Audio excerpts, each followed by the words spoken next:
Welcome, Peter Beresford. Thanks very much for coming along to the SWEP vlog.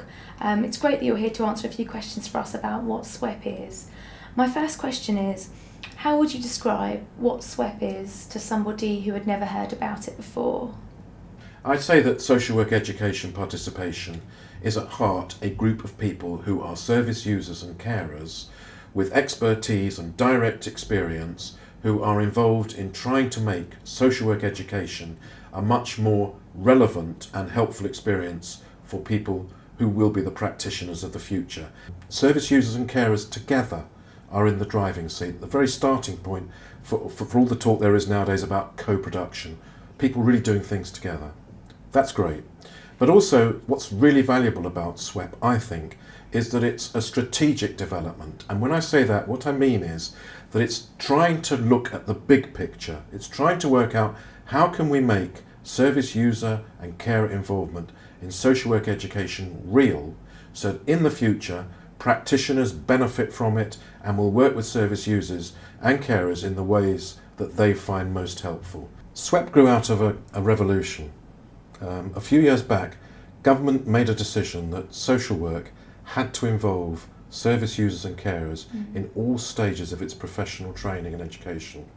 That's an absolutely unique and unprecedented initiative and decision. How does SWEP make a difference for service users and carers? One of the things that service users have frequently said, and I come from the perspective of a service user, is that it really makes possible a change in the culture of a profession like social work, because it's imbued with and builds on what people on the receiving end really want. The other thing that's really important, I think, it can be the experience of someone becoming a social worker that the only way that they get to know a service user or a carer is when they are having their worst times, that perhaps they're in a time of crisis. Of course, when you can see and meet a service user or a carer as part of your education and training, you can see there's a very different role and relationship to be had with service users and carers.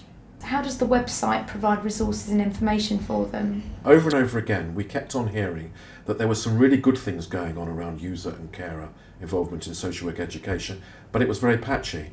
So what really is an issue is how do you make it high quality across the board? And the website really is a vehicle for that. So it really is a way of sharing and disseminating the learning that there is, good practice, direct accounts of things that are going on in particular localities and areas.